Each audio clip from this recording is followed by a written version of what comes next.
Bienvenidos a Café y Letras. Aquí encontrarás todas las reseñas y resúmenes de libros que también encontrarás en el blog cafeyletras.es. Si te gusta el contenido de este canal, puedes dejar un like o suscribirte. Además, puedes dejar en comentarios los títulos de los libros de los que te gustaría que hiciese una reseña o un resumen.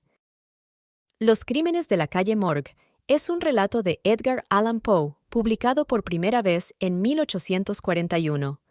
Este relato es considerado uno de los primeros ejemplos de la literatura de detectives y establece muchos de los elementos que se convertirían en estándares del género.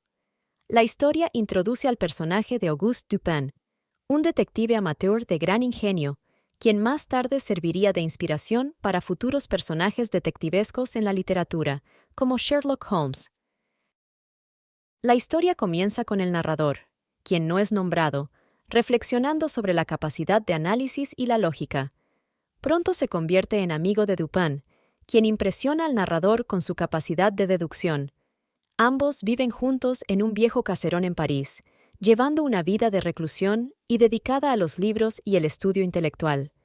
Hacen vida por la noche, amantes de la oscuridad huyen de la luz solar y la gente, pero les gusta salir a pasear por la ciudad cuando cae la noche. Un día, la ciudad se ve sacudida por un horrendo doble crimen en la calle Morgue. A Madame L'Espanaye y su hija, Mademoiselle Camille L'Espanaye, les arrebatan la vida brutalmente en su propia casa. La madre es encontrada con la cabeza cortada en el patio trasero, y la hija, sin vida, es hallada en la chimenea de su habitación. La puerta del apartamento estaba cerrada por dentro, lo que añade misterio al caso, pues no hay manera obvia en que el asesino podría haber escapado después del crimen.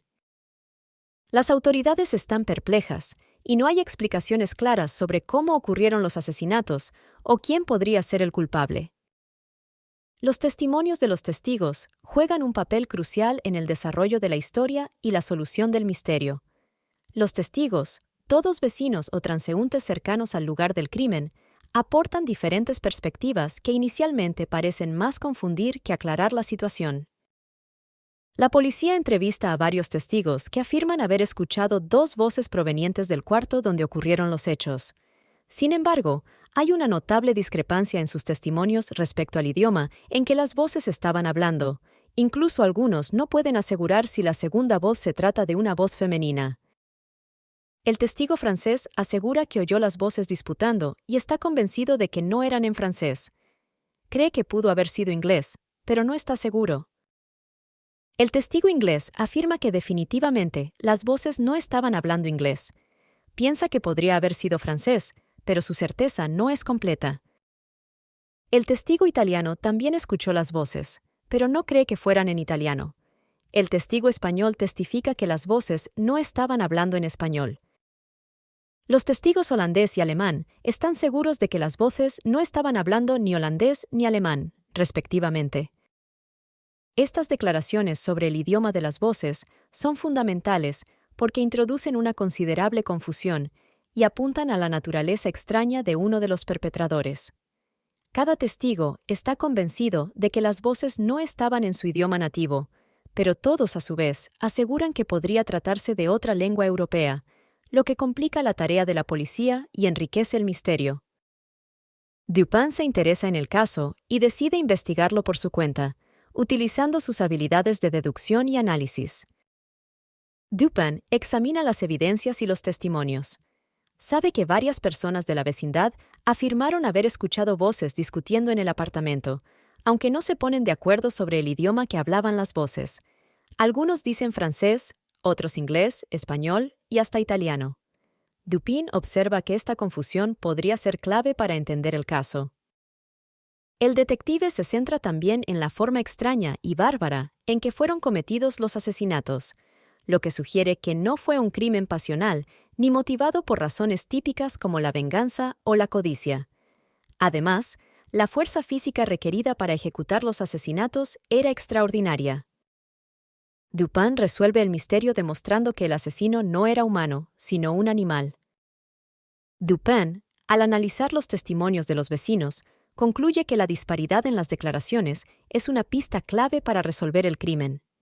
Argumenta que el sonido que cada testigo escuchó era de hecho no humano, sino emitido por un animal, lo que podría explicar por qué cada uno pensaba que era un idioma diferente.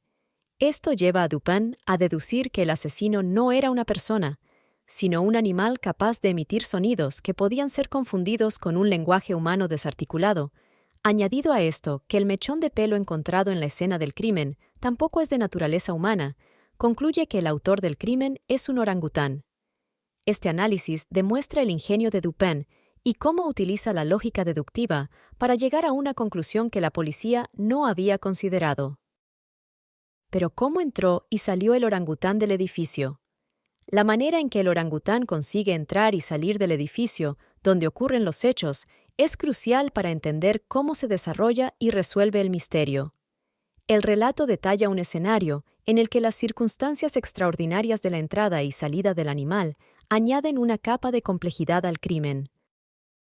Entrada del orangután. El orangután entra al edificio a través de una ventana abierta. Este detalle es esencial, ya que la ventana da al tejado de una casa vecina, proporcionando así un acceso indirecto pero factible para un animal ágil y fuerte como un orangután. La ventana estaba equipada con contraventanas que, aunque estaban diseñadas para cerrarse de manera segura, se encontraban abiertas en el momento de los crímenes. Poe describe que el orangután, habiendo escapado de su cautiverio, utiliza su habilidad para trepar y su fuerza para abrirse camino a través de esta ventana, motivado por la curiosidad y posiblemente agitado por la confusión de estar en un entorno desconocido. Salida del orangután. Después de cometer los asesinatos en un estado de pánico y confusión, al intentar imitar afeitando a la víctima como había visto hacer a su amo, el orangután sale del apartamento por la misma ventana por la que entró. Al escuchar a gente subiendo las escaleras del edificio, presa del miedo, cierra las contraventanas de la ventana, lo cual hace con una fuerza considerable.